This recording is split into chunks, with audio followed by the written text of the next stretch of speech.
so that all physicians and scientists have a chance to build on our results to make further discoveries. And so I just want to give special thanks again to the Caring for Carcinoid Foundation for all that they're doing both for research and education. And I think now Dr. Felke and I will take questions together.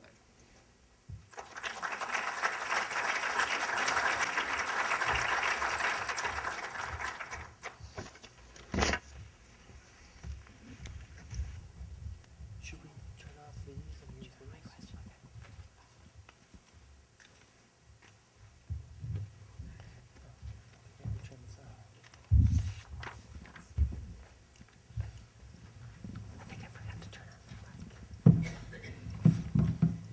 In both of your studies, have you seen any correlations between carcinoid or other neuroendocrine tumors, or even other cancers and autoimmune diseases such as lupus?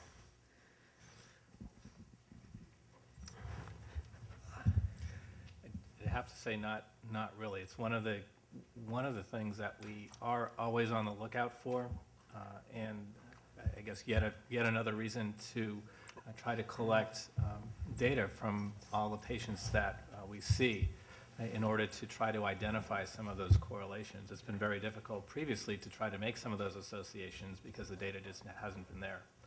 So this, I think we'll have the opportunity to identify some of those things, but I'd have to say at this point, no. So let's just respond as well, just on a kind of more theoretical basis.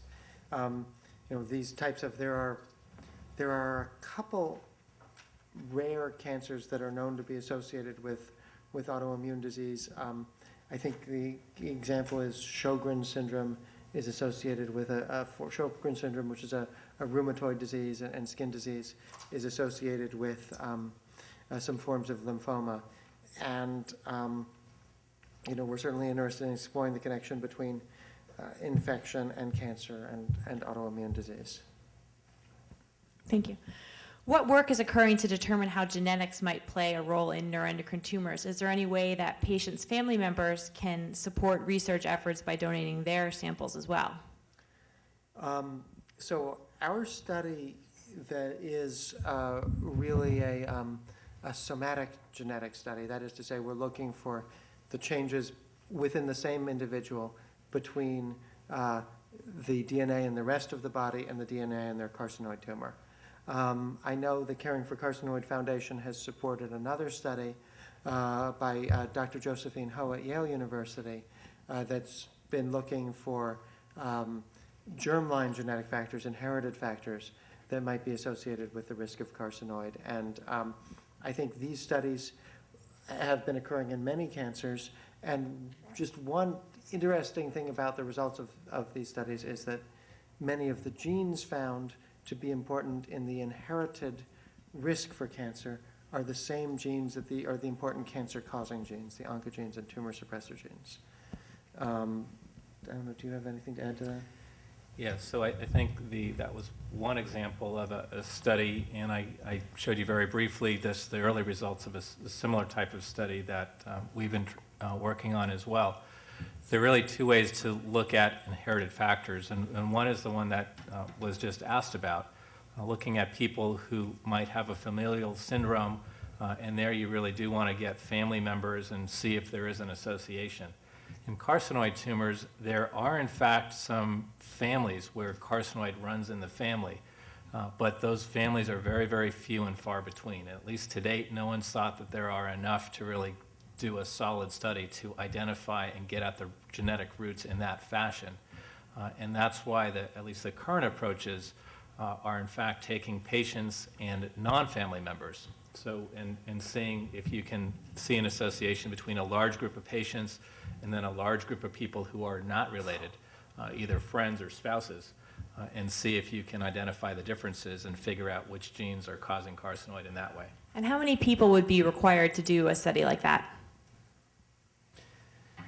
There are several ways to do it. At present, one needs several hundred, at least for an initial study, and then an additional several hundred if one at least has some idea about which genes you're going after. The other way to do it, and I think something that many of us are thinking about, is doing a whole genome association study, which uses the technology that I have to say was developed in part by Dr. Meyerson, To do a study like that, you need thousands of patients just to get the initial signal, and then you need another very large set of patients to confirm your initial results. So I don't think we're quite there yet, but the consortium may very well be an avenue to make that a reality much faster. Thank you. Dr. Meyerson, thank you for the study that you pointed out earlier. I did just want to clarify that wasn't funded by the Caring for Carcinoid Foundation. But my next question. I apologize. We do appreciate the credit, but I wanted to ask you, what have you learned from other cancers that you think you can apply to the project that you're doing now for carcinoid tumors? Sure. So I think one thing that we've learned is as I showed in the example that I gave in lung cancer, that identifying specifically altered genes in cancer can really point to new therapies or the appropriate selection of therapies. And I think a related lesson is that when we talk about a particular cancer type, there may be different causes on the genetic level, and that the treatment, what this means is that for different patients with what looks under the microscope like the same disease, different treatments may be ideal. And so I think we're really moving in the future to the notion of being able to personalize treatment for different tumor types. Thank you. Dr. Meyerson, you were not here earlier, but we asked a panel earlier in the day what they felt the steps were necessary to discover a cure for carcinoid cancer and what they felt the most critical roadblock was. So I'd be curious as how you would answer that question. Well, I think there are obviously a number of critical roadblocks. I mean, one clearly is actually what I think what we're doing, which is working to define the genetic alterations that underlie carcinoid. I think a second is to be able to develop suitable model systems for studying carcinoid. And I know this was discussed earlier, whether mouse models or cultured cell models where you take tumor cells and grow them in dishes in the laboratory. And this has been particularly challenging in the carcinoid field. And I think a third area is organizing clinical trials over large enough patient sets and in a coordinated fashion. I think that, and I think Dr. Kolke and Dr. Yao and others have done great work in putting together larger clinical trials. I don't know if you have more to comment on these areas. No, I think it's interesting because those are exactly the themes that were brought up before. It really takes, I think, efforts on a very broad spectrum, and those efforts need to range from basic science to translational science, looking at biospecimens, to the pure clinical realm, where you're looking at clinical trials and simply testing drugs in patients. So it really needs to come across all three of those fronts. And we've talked a lot today about how important collaboration is and how important it is for patients to go to centers where there are all sorts of different modalities of therapy available to them. And we've also talked about the collaborations between different scientists and researchers. And the two of you together, I know that you do often collaborate. Could you describe an example of one of those instances where you do collaborate? Well, I may laugh, but quite honestly, I don't know if it was yesterday or the day before, we both got hungry at the same time and went down to the cafeteria. And we're trying to figure out if we wanted to have the pizza or the calzone, as I recall. And in that conversation, actually started talking about the Genome Project and how things stood, as well as some other ideas and where things might go in the future. And I think that is just one example of what a sort of unique opportunity this is. And I think one of the Pizza or calzone? Yes, when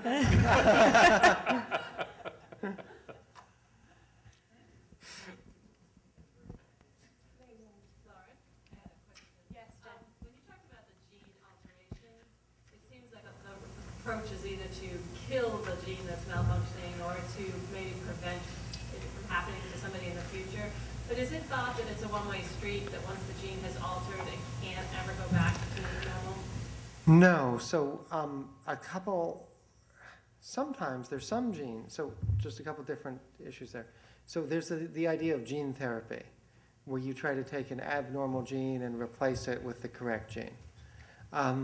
That's hard to do in cancer because you need to get it to work in like if you wanted to, if you had an inherited disease, let's suppose you had somebody with one of the hemoglobin defects like sickle cell or anemia or thalassemia, maybe if you corrected 90%, that would be enough to cure the patient. In contrast with a tumor, if you correct 90%, that remaining 10% will grow back. And so you need to do a lot better than 90% or 99% or 99.9%. And that's where I think it's theoretically possible to replace the altered gene with the normal gene. But to actually see that happen on a practical level in cancers or other tumors will take a long time. I guess that's pretty much what I'd have to say now. And maybe our understanding and technology have advanced a lot in ways that we haven't expected. So it could be 10 years from now, somebody will think of something we haven't expected that will change the answer. Well, terrific. Well, thank you guys both. Dr. Kolke, Dr. Meyerson, thank you both so much for joining us here this morning, this afternoon, this evening.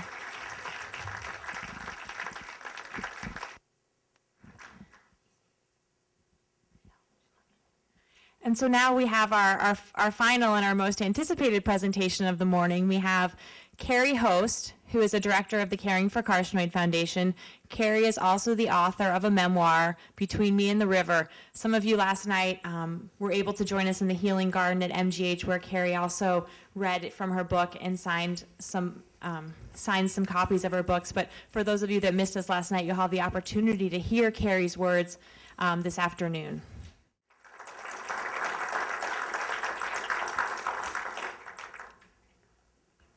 Thank you. In 1939, Zora Neale Hurston, an author of amazing talent, wrote the line, "There are years that ask questions and years that answer."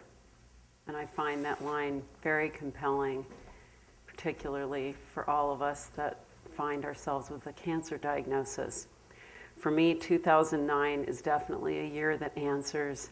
As I stood at the Healing Garden last night at MGH looking out over the Charles River, I thought, how ironic and what better place to launch the maiden voyage of my book, Between Me and the River, from Boston with all of you.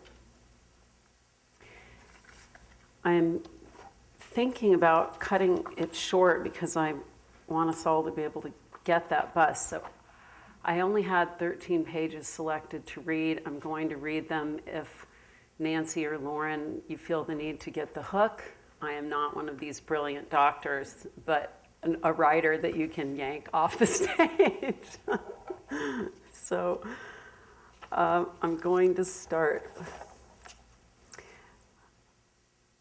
Actually, could we turn the light up a little bit? Sorry, Carrie. Can you turn the light up just slightly? That was better. Oh, thank you. Much better. So here in the book, close to the beginning, I'm in my oncologist's office 4 days after having heard that I have cancer. Miles and miles. November 5th, 2003.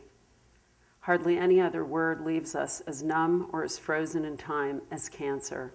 That 6-letter word paired with the phrase, "you have," is like being emotionally trampled by elephants. It's been a year and a half since those words were directed to me. Also, it's been a lifetime. So this is the beginning of my journey with cancer. That single word took a split second to change my life, and a lot longer to write in that last sentence. The writer in me, too afraid to put the word cancer on paper, for fear that seeing it in my own handwriting might make the humming in my head even more real. Oncologist is a captivating word that tumbles carelessly out of our mouths until we are using it in regard to our own situation. Then we finally meet the oncologist whose job it is to deliver the most frightening news, and who, in doing so, instantly becomes the grim reaper. This doctor is the first person on the scene who we know we don't want to see again, but to whom we are going to become intimately tied. This is the person you run from in your nightmare, the one who keeps showing up at every turn with a disturbingly calm demeanor. Tumor board? Who coined the term tumor board, I wonder? But what other title could be assigned to the group of oncologists and radiologists who meet to evaluate your medical case? They sort through all of your various scans, x-rays, blood work, and tests, then collectively decide the course of treatment that you should be proposed to you, the patient. They stage your cancer, and then they write the script in which you are billed as the main character. They hand it over to that guy you keep running from in the nightmare. He will show up at the head of a table in his conference room. This room has a ceiling that is too low and getting lower every minute. The thick medical reference books and journals are packed too tightly on the crammed bookshelves at one end. There are windows on both sides of the room, but they don't open. Half of them separate you from the hall of the clinic, and the other half allow you a treetop view. You notice all of this while you wait for him to say something. He taps the stack of paper like a deck of cards, making sure the edges are neat. This will be his only prop, and will also serve as his silent defense against your certain denial. He already knows how to deliver the lines. He's had a lot of practice. This makes you like him less. He's the kid in 5th grade who sits in front of you and has done all of his homework. Yet because he sits up so nice and straight, he protects you from the teacher's scanning eyes. Ironically, he will now protect you again. He knows a lot more than you do about the condition of your body, and this is disturbing beyond words. Because he spent so many years in medical school and so many more actually being a doctor, he has learned to dish this up on one of those compartmentalized trays, keeping all the parts separate while still putting it all on your plate. He will begin to recite directly from your medical file. You will wish he would stop and say, "My mistake, this isn't you. You can go now." But he doesn't. He will turn a page and lift his chin slightly, slowly breathing in through his nose and looking up at you appraisingly. He's checking to see if your bags are packed for the trip he is about to send you on. You pretend to be looking in his eyes. Actually, you are staring at the mountains in the distance, reflected in the excruciatingly clean lenses of his wire-rimmed glasses. Just like that, you have stepped onto the platform and are heading toward the train you are about to board. You will hear the ticking of your watch, even though it's digital. A nurse wearing a Happy Puppy t-shirt or shirt will walk by the other side of the glass window, her stethoscope draped around her neck, her clipboard in hand. She does not look your way because she already knows what you are doing here. She's the person in that same nightmare to whom you keep shouting for help, but she can't hear you. She is on the other side of the glass on her way to someone in more immediate need. She will see you later. The oncologist continues to read the lines in front of him. The octreotide scans lit up in these areas. The bulk of the carcinoid is, there are metastases